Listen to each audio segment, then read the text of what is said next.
Did you miss us? We're back after a month, baby. I can't remember how microphones or our recording software works. No, but I think if I think I normally sit this close to the camera, I'm pretty sure, and I don't blink. Picking up perfectly on your end. I'm glad.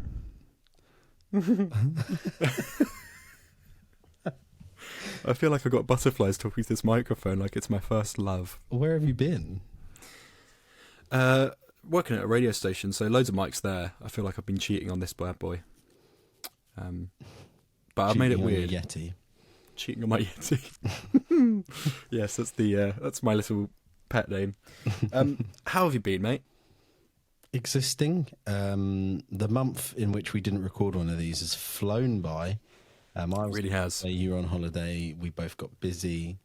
You did decide to leave the podcast, and I actually convinced you to come back. Of course, you were saying like, "No, moving up's done for. I'm too big for it now. I'm working at the BBC pretty much 7 days a week. Like, Yeah. I ain't got time for that. This lowbrow shit." And then I did manage to pull you back in. Yeah, that's exactly what I said. I told you to go F yourself and don't ever contact me again. And somehow the pigeon you sent got through my window and it had a little note saying, "Pretty please come back to the podcast. Please, I'm nothing without you." And I It's thought, my only respite from my horrible job. please, no one likes listening to me talk about film. If I do this on my own, I'll get 0 views rather than 10. Yeah, and that's exactly how it happened. But we're back, and I'm very happy to be back. So, yeah, we're going to have some films to review, if you can believe it. But before we get on to that, this is the cold open, Alfie, what we're doing here, I think. That's what we normally do. What's a cold open? Is it similar to a cold war? Yes, I think they mean the same thing. I thought, before we get into the episode, why not share some jovial stories about my time at the BBC with some of the interviews that we've done, some of the Teams calls with high-flying stars that we've had. So in 1 week, last week, we had 3 big guests. Well, we had more than that, but 3 notable big guests that I think just kind of shows the depth and the range of people that we have on the BBC. The first was Jacob Rees-Mogg. Boo. I must be impartial. The second was Nish Kumar, the comedian. Nice. Okay, cool. And the third, just to really throw a left field spanner in the works, is Lauren Child, the author of Charlie and Lola, who is celebrating 25 years since the first book was published. What an incredible dinner party that'd be. Eclectic. Truly eclectic. Like, Yeah. It's mad. But I thought one story, just to kick us off before we go and talk proper film, is today we had a pre-record with a lovely TikTok star. You might know him from I'm a Celebrity last year, Tom Reed Wilson. Are you familiar? I don't think so. I didn't watch I'm a Celebrity, though. What was the name again? Tom Reed Wilson. He's excellent, and he does a brilliant series on TikTok. That I know my the mum face. Yeah, I know the face, right. My mum and I adore him. We think he's absolutely brilliant, so intelligent, so witty, and just really great to hear talk. He's one of those people, like, he could talk about anything and you'd be just sat there like that. And he does a series on TikTok called Word of the Day, or Phrase of the Day, and he breaks down usually swear words that get sort of progressively worse as the series goes on and like more outlandish, and he breaks them down to like the roots of the words and the history of the language, and it's really good. I mean, for example, he broke down the meaning of "for fuck's sake," but he says it in such like an upper class register. It's so good. It's so funny. And there's another one where I won't say because it's quite like it's really bad, but let's go and check him out. Basically, Anyway, all this is to say, I quickly told him before I put him through to the presenter, I said, Tom, just want to say, my mum and I are huge fans of your TikToks. Like, we really love them. We watch them together, and you're brilliant. And he said, oh, Adam, that is such a lovely thing to say. That is the nicest thing you could say, that because it's a real labour of love, those videos. So I said, oh, no worries at all. Thank you. I'll put you through now. Presenter introduced himself. They have a little, introduction. And he says this to me. Hi, Alan. How are you? Yeah, good. How many of these have you done today? 100. Am I number 101? No. But I adore your producer, Alan. I think he's a honeybee.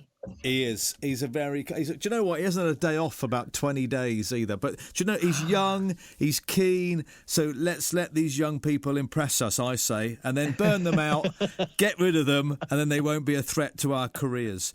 Well, it took a bit of a turn at the end. I didn't really like that. It started off quite nice of his little comment about you, but No, it's all good fun. But yeah, I've never been called a honeybee before. A honeybee, rather. Sorry, yes. Honeybee. new nickname for you.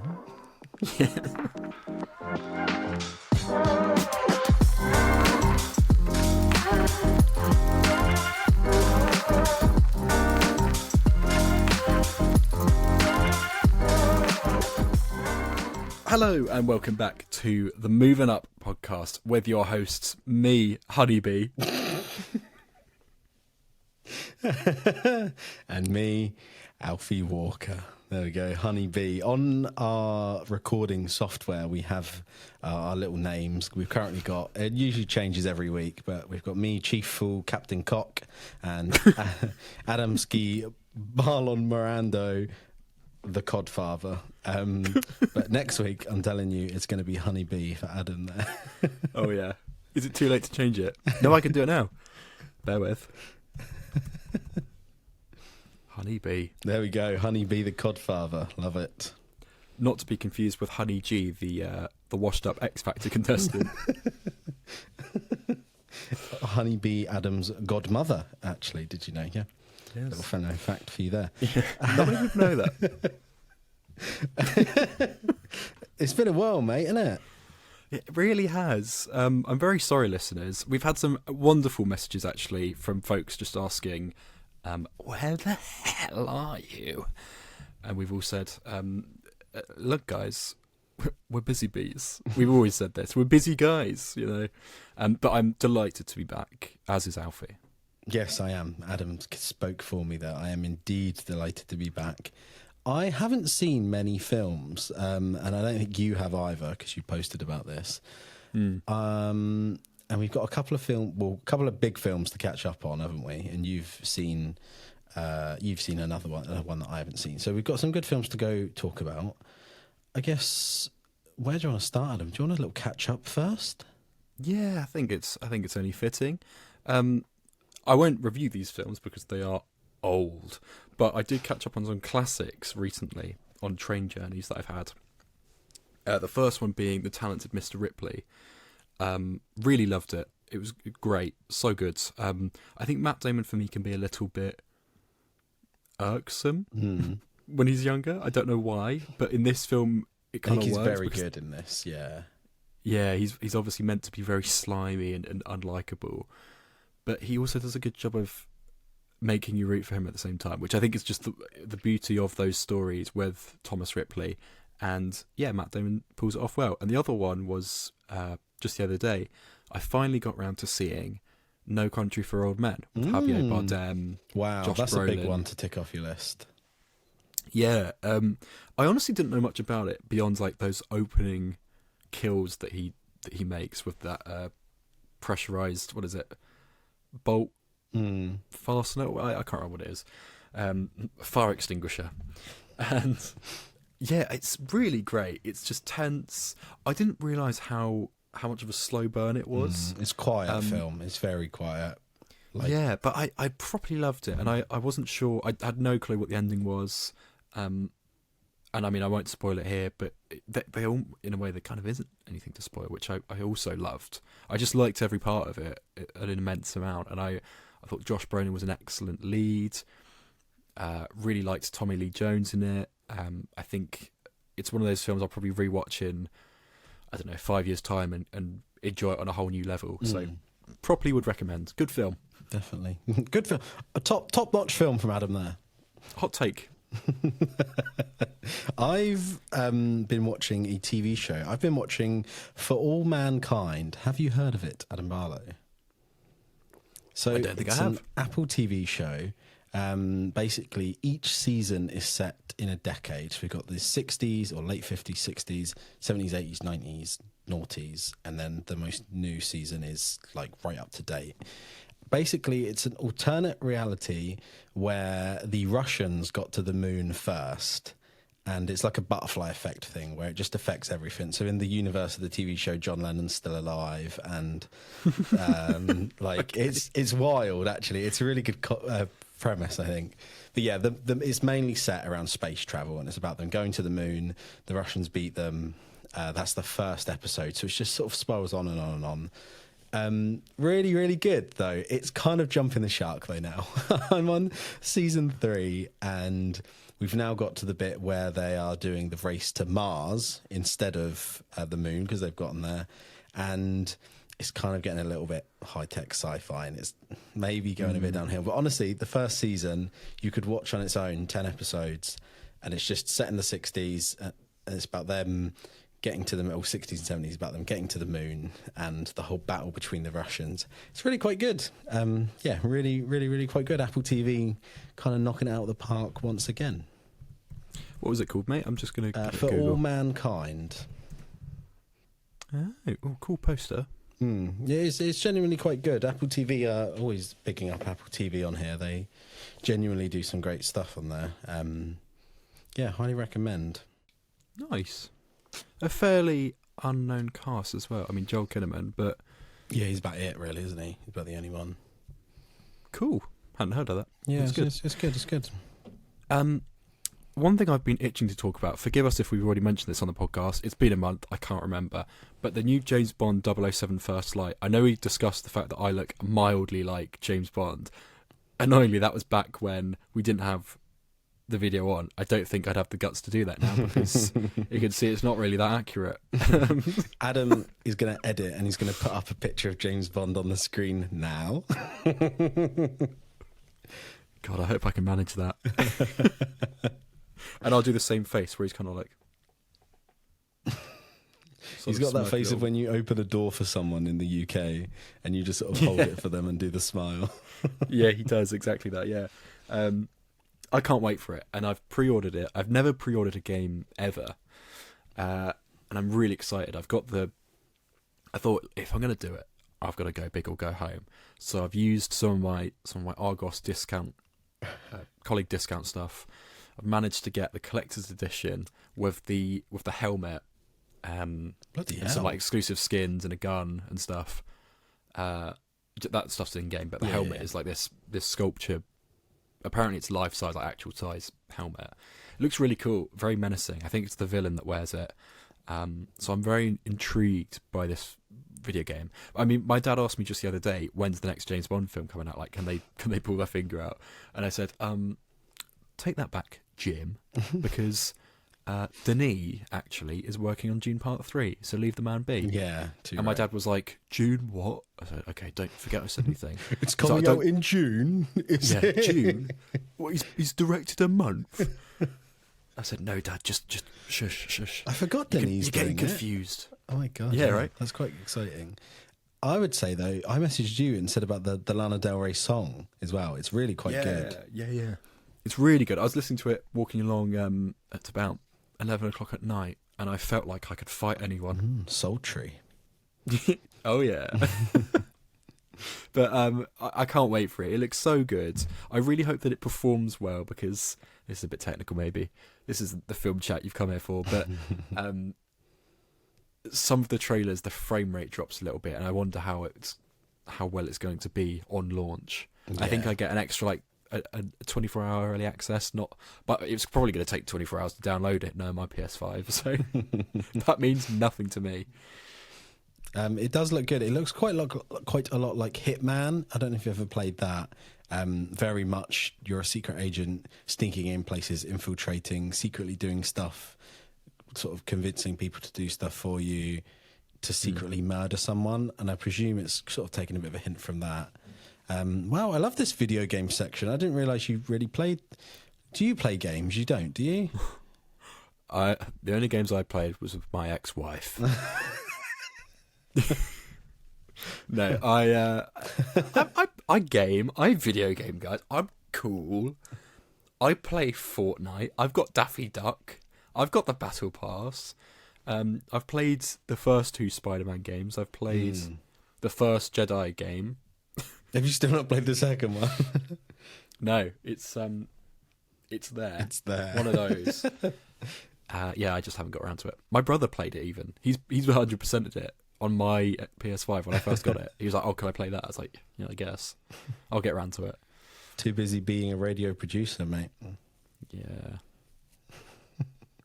Sorry. Should we talk about some films?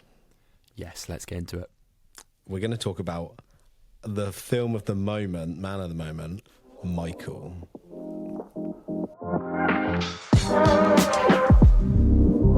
Hee hee. And that's how the film started, and it made everyone in my screening laugh. Yeah. I mean, it's kind of the perfect way to start it, really, isn't it? Shimon. Shimon, get up till you get enough. Yeah, what a film. It might. That's a visual joke for you, podcast For watchers. you lucky ones who are watching rather than listening, yeah. I might be a good place to start. And I was going to say, what's your opinion of Michael Jackson? I don't mean that in a what's your opinion of the man and the everything that went on with him. I maybe just mean in a bit more of a generic way, maybe just more his music, because I don't want to get into a conversation about stuff like that. So, What's your opinion on Michael Jackson? Vaguely. A very eloquent question. I think he is undoubtedly one of the most influential pop stars ever. I would say I probably haven't gone a week in my life without hearing at least one of his songs at some point in that week. Like whether it's me playing it or someone playing it on their radio as I walk past, whatever it might be. He's just omnipresent, and it's kind of unreal. Like, I don't think there's anyone. I guess he's sort of in the same category with Elvis Presley as this huge musician that obviously just had skyrocketed to fame and has managed to just stay in the cultural zeitgeist and doesn't really seem to have the possibility of dropping out, even with all the allegations. Whether I don't think they found any evidence to this day, did they? I know some people were paid off for it, but we won't get into it because I'm not informed at all on it. So we'll have the haters after us if we start slagging them off, so be careful. But no, I love his music. I can't name all his songs, but I could probably list off like all of his top hits and stuff. Yeah. All his bangers. See, this might be quite a good, because I don't know what you thought of this film. We haven't chatted. Usually we chat a little bit. So my opinion of Michael Jackson is that I'm actually not that much of a big fan, which is interesting because I'm a huge fan of old music. I love the Beatles, David Bowie, Blondie, anything from the 70s, 60s, 80s, all of that. But I really like his early stuff with the Jackson 5, and I like... I think it's the first album, Off the Wall, when he's like with Motown, when he's doing the Motown stuff and the sort of soul stuff and the Northern soul stuff. I really like that bit because I really like Northern soul and Motown. I love that music. So then when he sort of turns into the more 80s stuff and we get like Thriller and like Beat It and that sort of stuff that the film does feature at the end, that I'm less a fan of that music. Don't get me wrong, I can tell it's great and tell he's great, but I wouldn't actively put on put on a song that is from like Thriller or anything. I would put on something from the older stuff. So there's quite a good place for us to come from, I guess, because we've both got different opinions. these music biopics as well are taking over. We've got 4 coming in 2028 for the Beatles. We've got 1 million on the way. We've got 1 million already that we've had. And it was about time they did a Michael one. Go for it, Adam. What's your opinion on the film? I don't know what I'm going to say here because I saw it last night and I haven't really contemplated on it. When I came out, I was like, quite enjoyed that, you know. I think Spirits, it was a very busy screening, I must say, for a Tuesday evening. It was quite remarkable, actually. Like, it's not bank holiday yet, that's next week. So I was like, what's everyone doing here? But no, it was pretty much full to the rafters. And don't get me wrong, like, people were laughing when there were jokes, and people really gasped at some of the more darker moments. So I think widely the audience was quite involved and quite engaged. But I don't know. I think it's a bit of a mixed bag for me. And there's a couple of reasons for it. Maybe we'll get into it. But the music does so much heavy lifting. Like, you could kind of play those tracks in any film and I'd walk out saying, yeah, I had a good time. Like, that's kind of how the galaxy, isn't it? Yeah, it's like... Yeah, very much so. And I guess... I think the problem I have with it is I know they did extensive reshoots and you can really tell. I think there's some scenes in here that are quite messy. And I think from what I understand, they did touch on all the allegations that kind of hit him in the 90s and in the early 2000s, which obviously were really quite something. You know, the media properly hounded him. Like, I don't think I can relate it to anything else in my lifetime. So I find the fact that this film that's just called Michael and it's about Michael Jackson, it doesn't mention any of that, and also like his whole physical appearance change, like it was really stark. Like, you see photos of it, it's a different person. That all is so kind of, I don't know, it kind of makes me feel a bit uncomfortable, and because I don't know what I think about it, and that's just maybe my opinion on the figure that is Michael Jackson rather than this film. But it feels somewhat hollow and somewhat disingenuous to put out a film that's only like it doesn't critique him in any way, which is maybe, you know, I know obviously the estate had to sign off on this, the Michael Jackson estate, and had to say like, okay, yeah, this is fine, and obviously they're going to paint him in a decent light. But when he is a figure that's had so much controversy surrounding him in his later years, it feels odd that none of that is in here at all. Yeah. It's interesting because I've seen a couple of shots from, I guess what they've done is reshoots, because I saw one picture of Jafar Jackson when he's got like full white makeup on, and he looks like Michael Jackson did in the 90s. And the fact we didn't get to see any of that is quite wild. But I kind of get it. Like you said, they stopped it at 80. It was 89, I think, when Beat It came out, and it's quite. I think that's almost his height of his fame, and they've stopped it at that. So it feels slightly cowardish, almost cowardly, like to stop at a point where he's only going to get bigger, and then there is obviously a decline. It's an interesting choice. Overall, the film, I think I really enjoyed it, though. I went in with really low expectations. Like I said, I'm not a big Michael Jackson fan. I don't know much about him.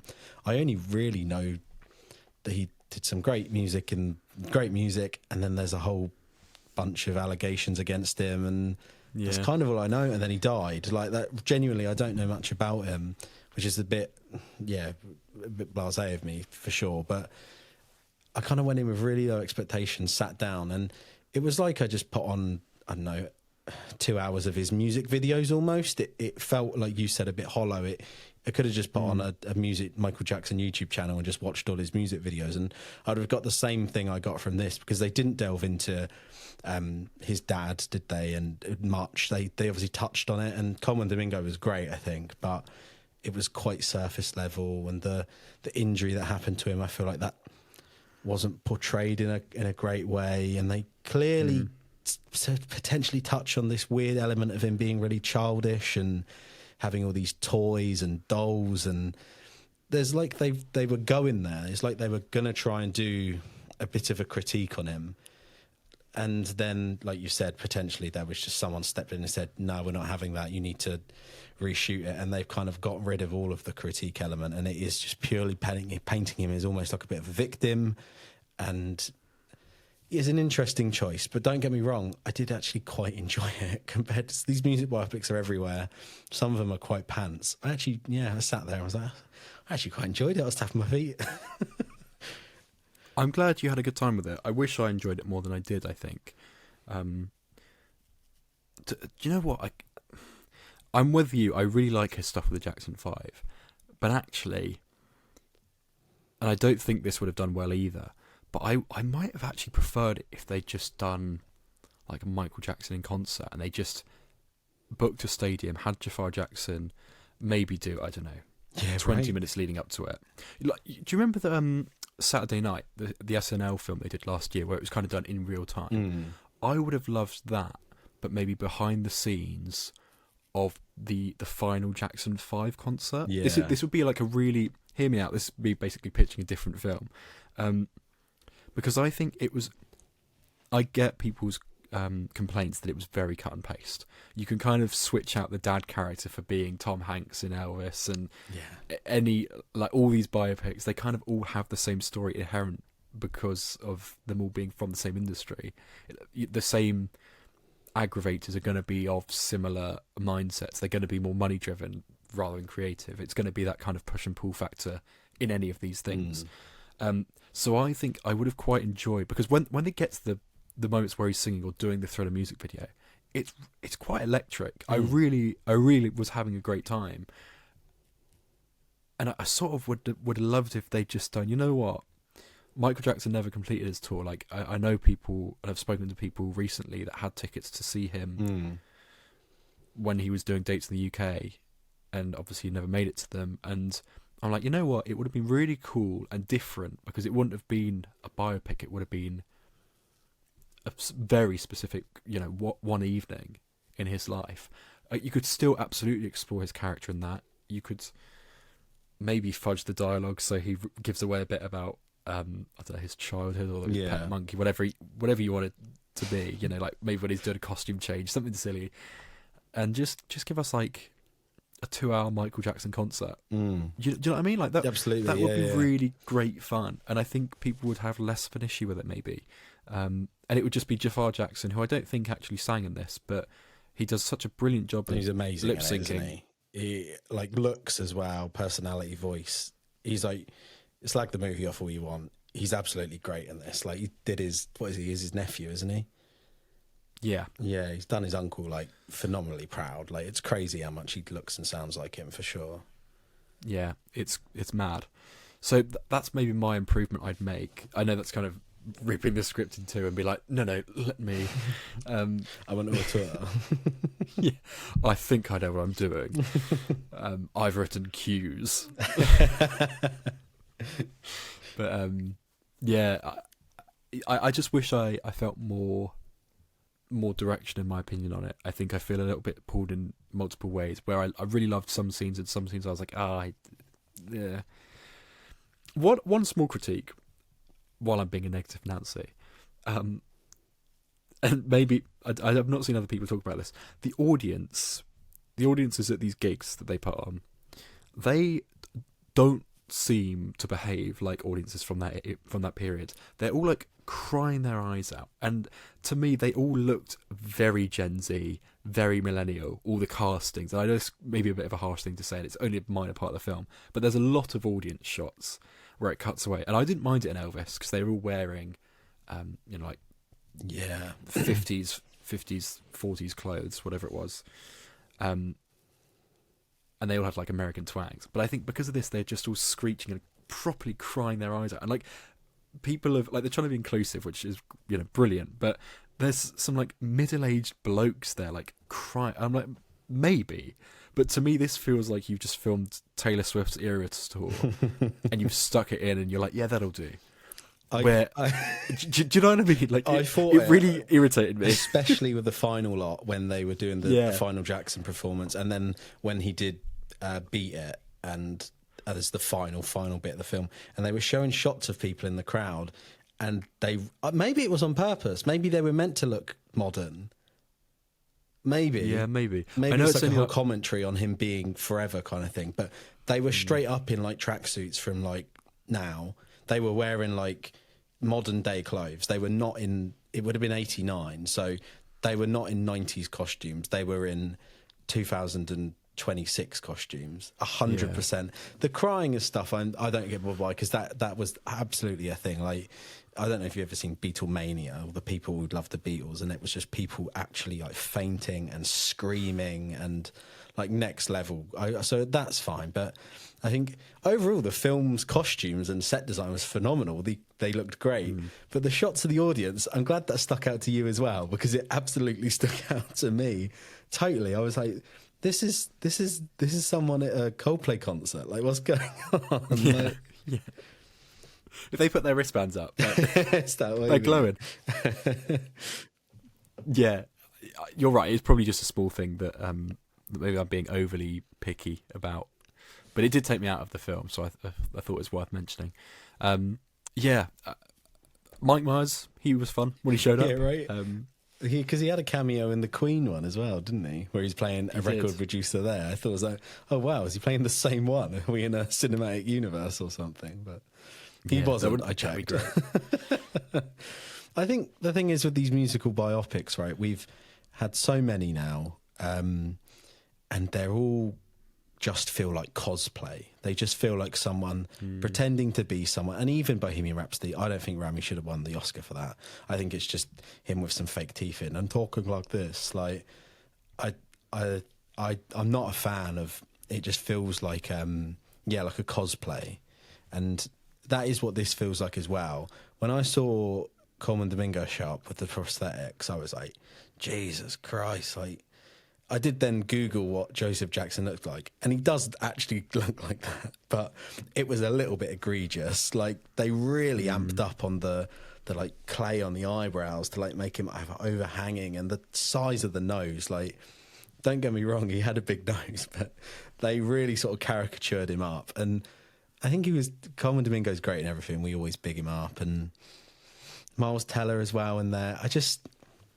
Just a really, just total caricature, and it just made it feel more like a cosplay than a humble sort of portrayal of someone that clearly these people loved. Clearly Jafar Jackson loved his uncle, and clearly Coleman Domingo probably loves Michael Jackson, but it just felt, a little insincere maybe. I've been saving this one for you, Adam. When I was in cinema, packed, by the way, absolutely rammed. Tuesday night, same as you. I think I saw it at the exact same time as you, to be honest. And when the Avengers Endgame moment happened and Bubbles the monkey showed up, do you know what some 20-year-old whispered in my screening? Was it Robbie Williams related? Yeah. It's Robbie Williams. Spot on. So good. Yeah. It's a cheap shot, but my God, it's funny. It's funny, yeah. They've totally just seen that on Letterboxd and thought, I'm running with that. But Yeah. it got a giggle from absolutely everyone. So the way he was like revealed, it was so... It was like a portal had just opened up in the end game campus bit at the end. Like, yeah. Crazy. So, I mean, is this part one? Are we getting a part two? Because that's what I've heard rumour of and stuff. I've heard we are getting a part two. I don't know how true that is. That's, because I've been so busy, I haven't had time to like look into the behind the scenes sort of drama of it. So obviously they had the reshoots, which makes me think they're not allowed to do like a courtroom drama. God, that'd be more fascinating than this film, though, wouldn't it? Yeah, maybe. I'd watch it if they did. What are they going to call it? Jackson? Can you imagine the Blu-ray that you buy that's got both CDs, and it'd be like Michael and Jackson double CD or whatever? Also, really odd that because Janet Jackson said she didn't want to be in the film, but rather than just having a nondescript black girl in the film, just be in the background as Janet Jackson, they just choose to deny her existence, and she just isn't there. There's no sister Janet Jackson through the whole film. Such a weird choice. It all feels a little bit illegal. Do you know what I mean? Like this film, like, did they know they were making it? Yeah. Yeah, perfect way to put it, yeah. It's like only 3 of the Jackson 5 were aware. And I think, isn't John Branco, whatever his name is, hasn't he got, I think he was like a producer on the film, and that's why he's got such a big role in it, and he's cast Miles Teller as himself. That's what I've heard, so it makes sense. Yeah, why not? Mr. It's Fantastic. interesting. It's a really electric film at moments, and it makes you tap your toes because it's Michael Jackson, it's gonna. But yeah, just like Adam said, it just feels slightly legal and by the book and too cliche, which isn't that far-fetched for these films. I don't think this is any more of an offender than Bohemian Rhapsody or any of those. I think it's on the same level. They're just sort of generic cosplay films, and I can't wait to watch the Beatles ones in 2028.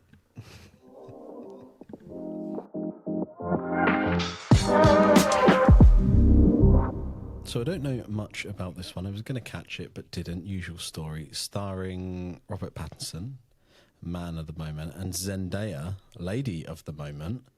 We've got a sort of, from what I'm aware, it's like a romantic sort of rom-com comedy, but slightly dark and edgy. Sum it up. How was this, Adam? How was the drama? Yeah, so it stars, first of all, Zendaya and Robert Pattinson as Emma and Charlie, respectively. Also stars Alana Haim as their friend Rachel, and Mamoudou Athie as Mike, who is Rachel's husband. They're sort of in this little friendship group, and Mike is the best man. Rachel is, I think, meant to be the... What's it called? The head lead bridesmaid? What's it called? What's the technical term for that? Head bridesmaid? Is that it? Yeah. So we'll go with that. So they're prepping for the wedding, and it sort of takes place over a week. So at the start of the week, they're both writing their vows that they're going to read to each other, or their speeches, rather, for the after party. And it's all going well. They seem like a very happy couple. They really know each other intimately, and their friends are kind of like taking the mic and trying to refine their speeches and all that stuff. They go around. They go to this restaurant to prep the dishes and to see what food they're going to have at the reception. And they get a bit wine drunk, and they start chatting. And they're like, "Well, if you're going to get married, you need to air your dirty laundry and talk about, you need to know each other intimately, right? You don't want to be married and then find out something you don't like."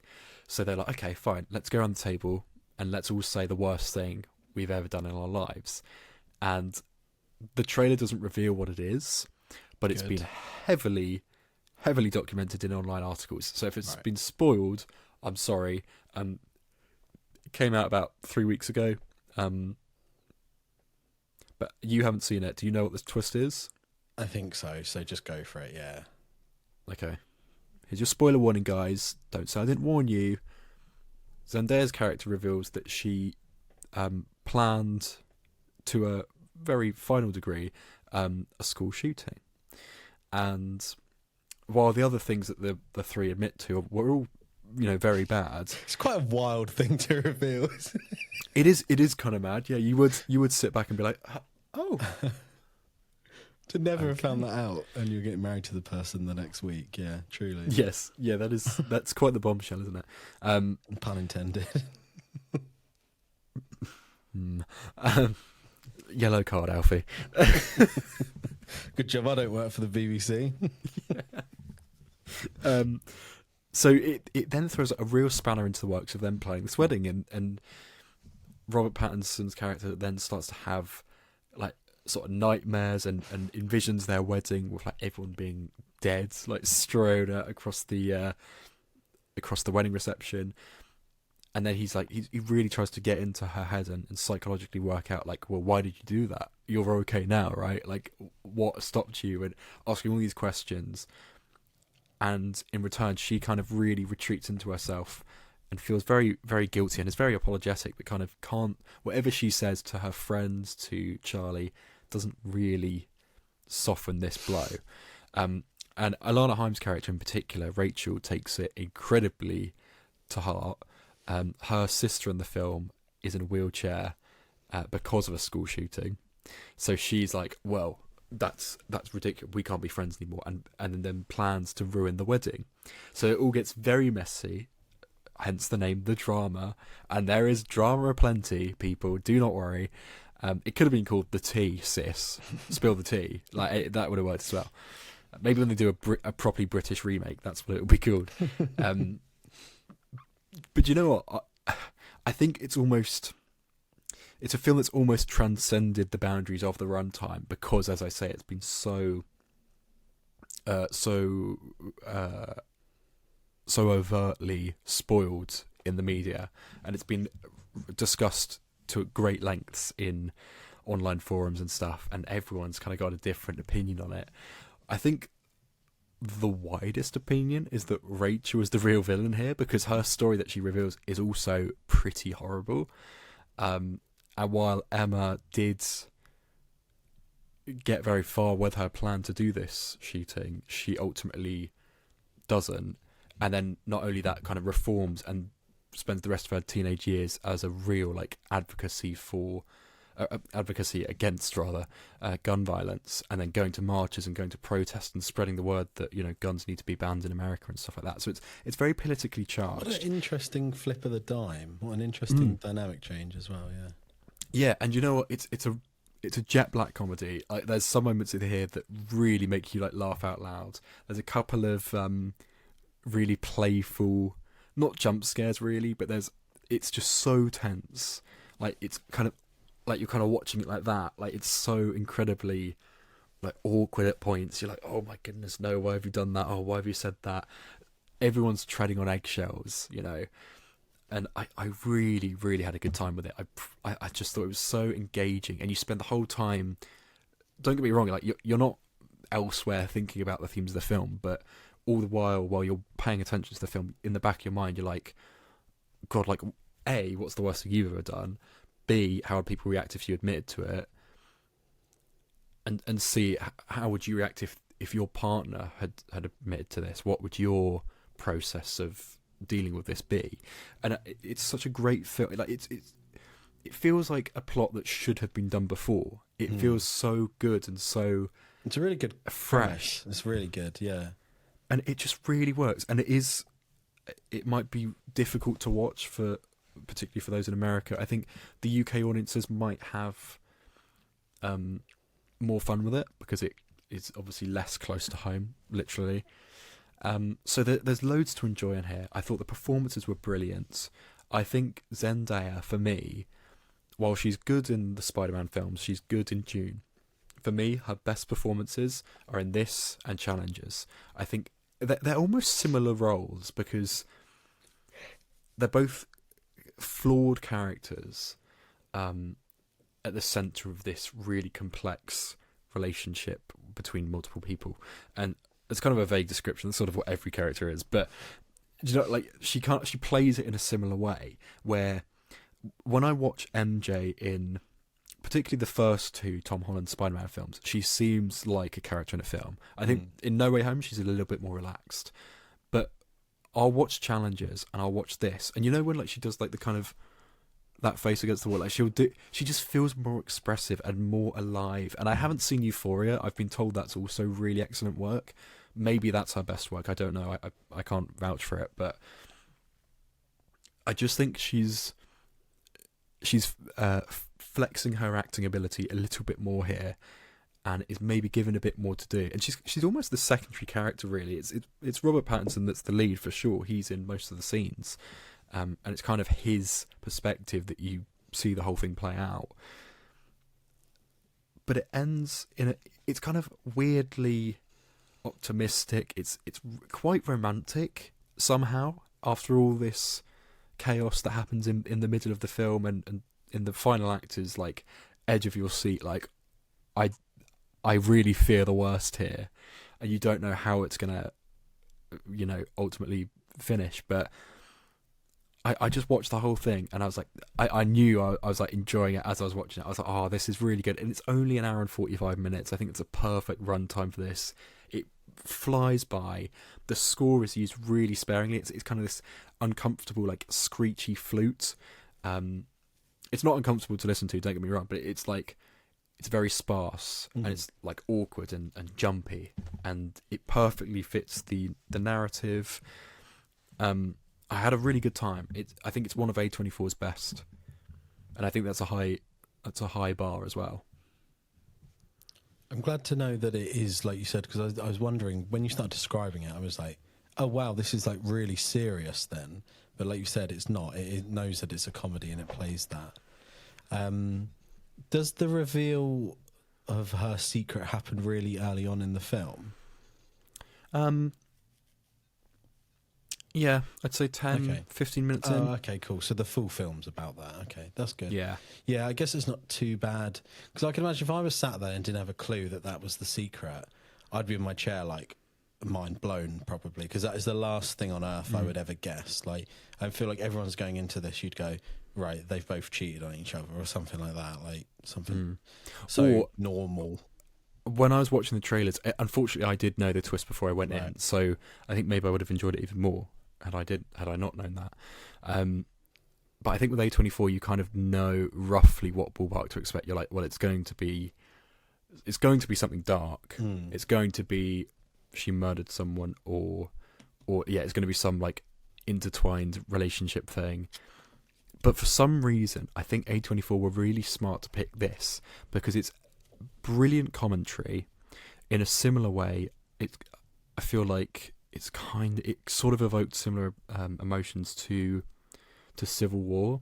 Both very different films, don't get me wrong, both A24 films, but there's something about that being so politically charged and this also being of a similar nature where I just appreciate it for going there.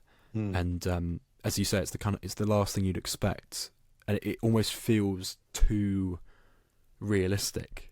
It doesn't feel like you're watching a film. If it was something like, oh, she'd, I don't know, drowned her brother or something, you'd be like, okay, well, this is a film. But it's really complex, and it feels really grounded. But also that there are moments of kind of stupid like misunderstandings and comedy that's like, oh, you can't help but laugh. I think it plays really well on your preset sort of ideals and stereotypes before you go in. Because I think if Robert Pattinson's secret had been that, I don't think you would have batted an eyelid, because you know that he plays weirdos sometimes in films, and he's a man. I think it's like so much more unbelievable because it's Zendaya, who, like you said, classically plays quite. She doesn't do that many deep roles or anything, and she's a very smiley, lovely girl. And then you get that secret. I think it's a really good play. I think it's great. And it says loads of other stuff. Obviously, there's a big mental health theme in there, minorities and inclusivity. All that stuff is in discussion as well. So loads of stuff in there to chew on. I really recommend it.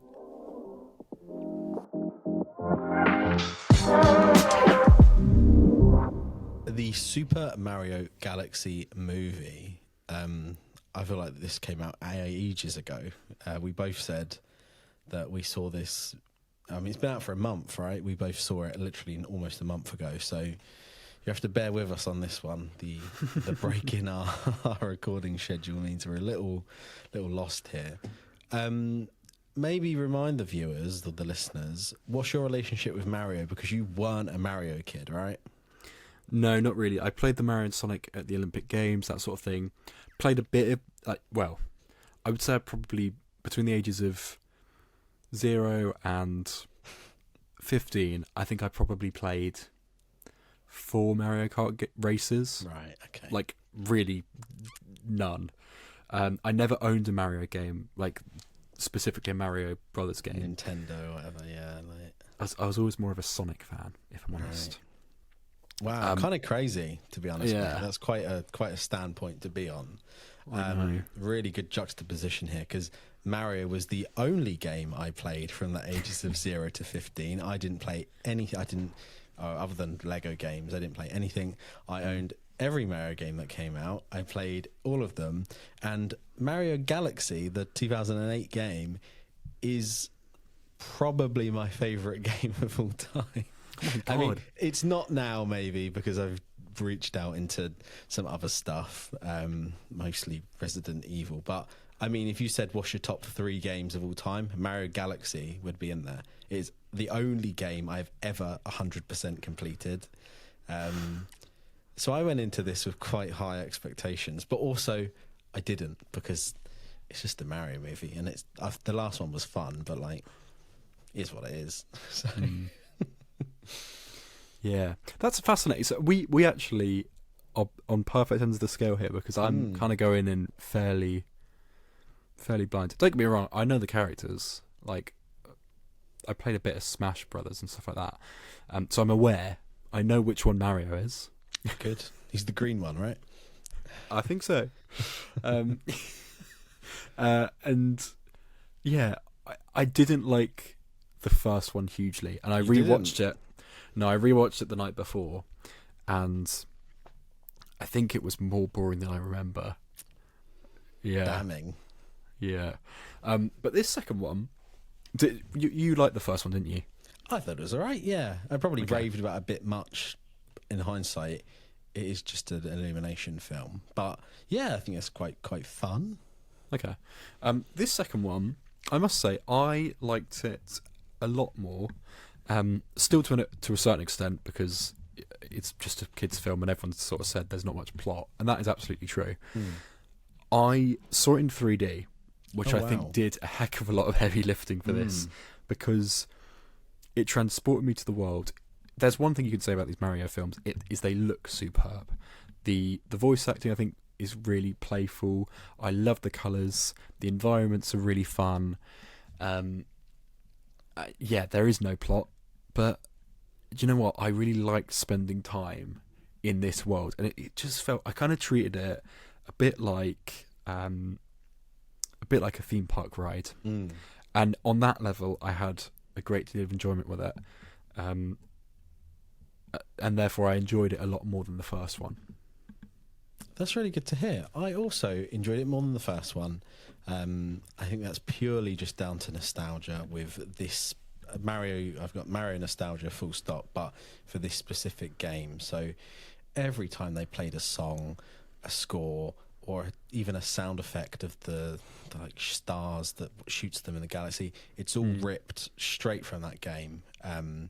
You know how, I think you probably do as well, but when you hear, say, Princess Leia's theme from Star Wars, do you get like a lump in your throat?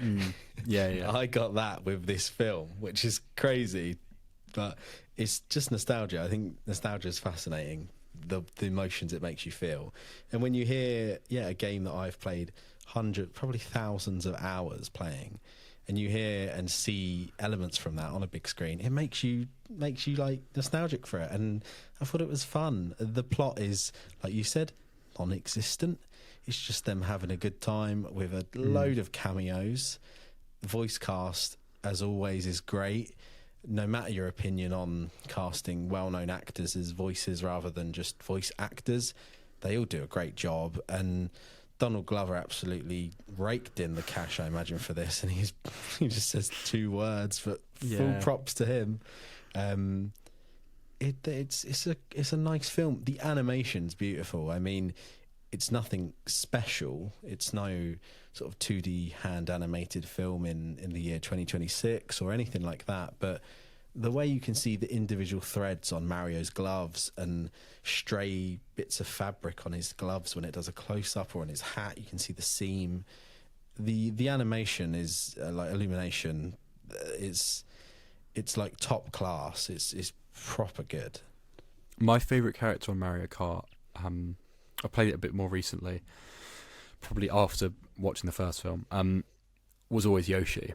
And if playing the Mario and Sonic at the Olympic Games, I'd always pick either Sonic or Yoshi. Those were my two that I go for.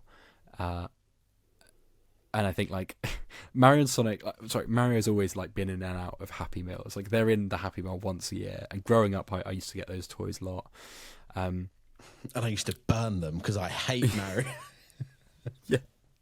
I used to say, "What the heck is this?" and throw it back at the Where's my at the blue colleagues. hedgehog? I thought it was How to Train Your Dragon this week. But no, I was delighted that Yoshi was in this film, and I'm such a big fan of Donald Glover that I really found him funny, and I think Charlie Day is brilliant in this film as well as Luigi. So I just liked whenever those two were teasing Mario about his obvious crush for Princess Peach or whatever, like that just it's just silly, and I liked it a lot. And I just sort of like, I was just smiling. Like, was I laughed my head off? No, but I was just sat there like with my 3D glasses. I was like, yeah, it's colourful, it's vibrant, the music's good. I was sat there in recliners. I was like, yeah, it's Mario. It's Mario, man. It does what the Minions can't make you do, I find, because the Minions, where they don't speak English, they can't actually do proper jokes. But obviously, this is, they have the liberty of, you have all these characters and with established people doing the voices and stuff, and like you said, they were funny. The smash cut to Yoshi when he's like walking down the human street in like New York with the music, that would got a proper laugh out loud from me. I don't even know what the song is. It's that song that, like, I don't know, Biggie Smalls or something like that. It proper got me. It's really good. And Glenn Powell as well as Fox McCloud as the Smash Bros movie sort of soft launch here. It's just good. It's just fun. Just turn up and watch it and enjoy it, innit? I'm glad you liked it more than the first one, because I remember you saying how much you didn't really like the first one at all. It's one of the first films that we ever like proper just didn't agree with each other. I'm glad to know that you enjoyed this one. Yeah, I'll put it this way, now that this film's out, I also love as well, the Mario film, the first one, took a little while to get to actual Mario stuff. And when you've got a Mario film and it's a kid's film and it's only 90 minutes, you don't want to spend the first 50 minutes, 60 minutes even, of Mario learning how to like do an assault course. How to like plumb. Sorry? Like, life's too short. And I think like now this one exists, it's a bit like Sonic 1 and 2 for me. They are so much better. I think Sonic 2 is way, is an even bigger jump. But you've got Sonic 1 where it's like, oh, they're not sure how much to commit, and Mario's like, oh, we'll just get kids warmed up to it. Like, no, don't waste our time. Let's spend 15 minutes with them having dinner with their Italian family in New York. Like get rid of all that. I like this film because it just gets straight to the point. There's a cool action scene with Rosalina and stuff, but stakes feel high, and there's new characters. But I love when kids' films do that, and they don't really do this anymore. And this film reminds me of it. There's no need for that to happen because kids' attention spans aren't going to remember that anyway. Like, you walk out of a film and you're like, oh, you either liked it or you didn't. Like, there's no nuance for a kid. You don't say, oh, the plot wasn't very full or whatever. That's fine. You don't need to teach them who Mario is. You could show a kid the third Kung Fu Panda film without seeing the other two. And they'd still sit down and enjoy it. Do you know what I mean? Sit down and cry because it was rubbish. No, third one's good. Fourth one's bad, yeah. Remember what your therapist said, Adam. What a shit film. Do you know what I mean? Like, why do we need to keep doing... You don't need to set intros. Mario up. No, it's the same as Batman. It's the same as the Batman thing and Spider-Man, which they have done now. They don't set them up. Exactly.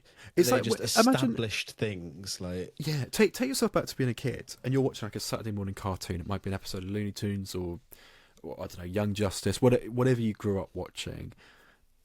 It's very rare, especially for cable TV, for network TV, structured. You're not going to have the DVD of it. You're not going to ever watch them back unless you actively seek them out.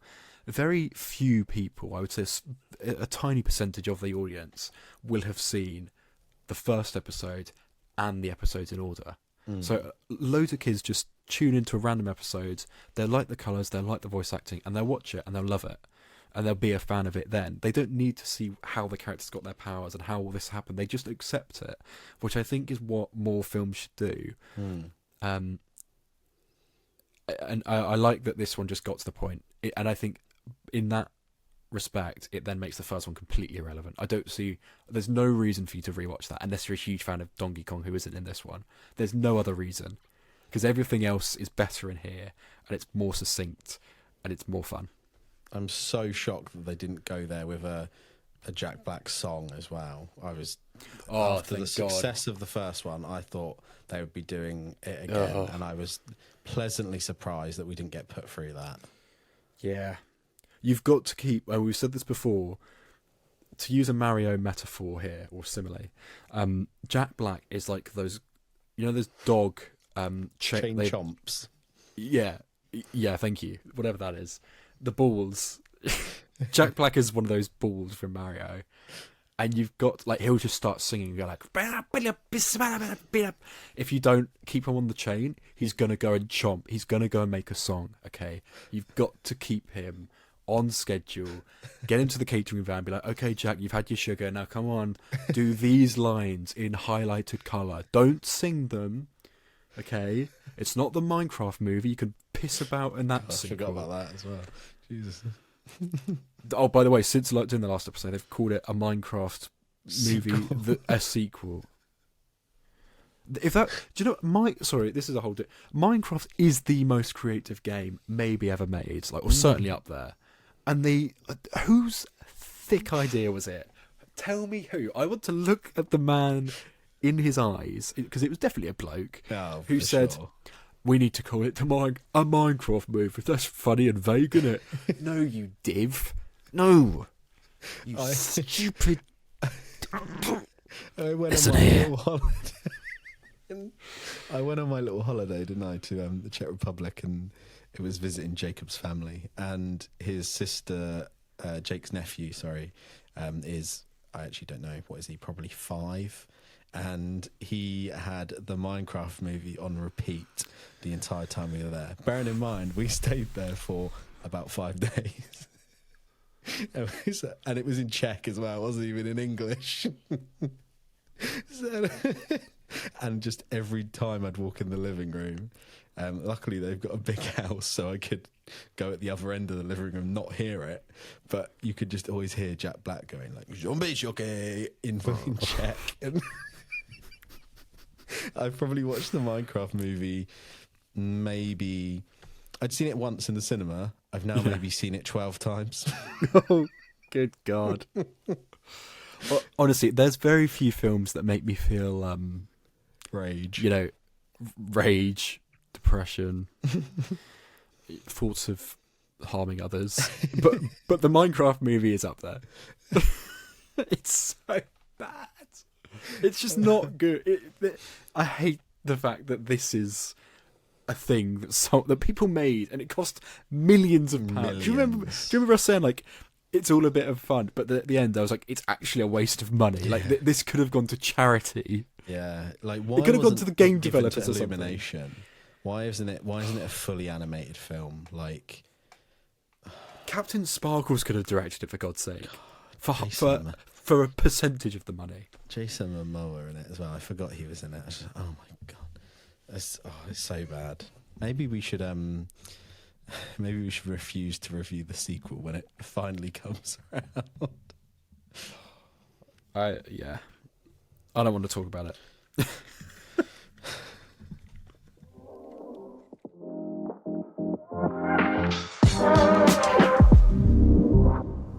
Thank you for listening or watching this episode of Moving On Up. We thank you very much for returning. Apologies again for the month absence. Just busy boys, but we should be getting back on track now. We've got The Devil Still Wears Prada coming out this Friday, so we'll be reviewing that. The devil can't take the Prada off. The devil's exchange window for the new dress has expired. The devil lost her receipt. The devil thought she'd go a size up, but actually, it's not too flattering. The devil wears Prada, but was also a little bit too generous at Christmas with the biscuits. The devil wears Prada, but when the zoom camera pans down, she's in joggers. The devil wears maternity Prada. The devil wears Louis Vuitton. Yes, we've got that to review coming up. So keep your ears and eyes peeled for that. Please get in touch. We love it when you do. We haven't had any for a while, but then we haven't been here for a while, so I guess that's why. But yeah, please get in touch with us. You can do that. It is hello@movieonup.com. You can also get in touch by going to our Instagram and TikTok pages. The handles for both those platforms are at Movie On Up. Wonderful. That's movie on up. Perfect. Just look at the uploads. Look at the omelettes. No, yes, no, the uploads. Oh, the omelettes. To be honest, we've had a peak in viewership recently, which is ironic, bearing in mind that we haven't been here. So because they're just rewatching the oldies. They're like, I need my fix. I need my fix. They're stumbling into warehouses like, you got an episode of Moving Up for me. Please, I'm dying here. I'm so hungry. I'm so thirsty for Moving Up content. And they're gripping desks. They go into work in a cold sweat. Sweating in the car. They're not sure. They're not sure where they're going. They don't know who they are. I don't know what's hot. What's hot at the cinema nowadays? I was going to see that Glenn Rothan film with Brian Cox. I don't know what to think. I don't know what to think. I don't know. I haven't got anyone telling me their movie opinions in my ears. Paul Rudd and Nick Jonas. What are they doing together? Where am I? I'm just picturing Josh on the Isle of Wight on the Needles and just going, on his knees. He's going backwards and forwards on the red funnel, just like, I don't know. I'm going to the cinema. No, I'm not. No, I need to. No, I can't.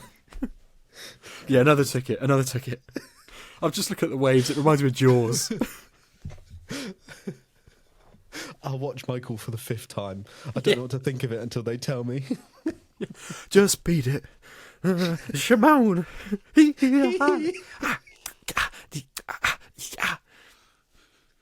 Working day and night. Yow. Shimon.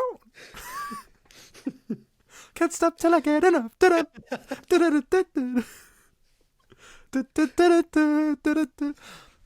What's the one that everyone does at the disco? Like in Don't blame it on the sunshine.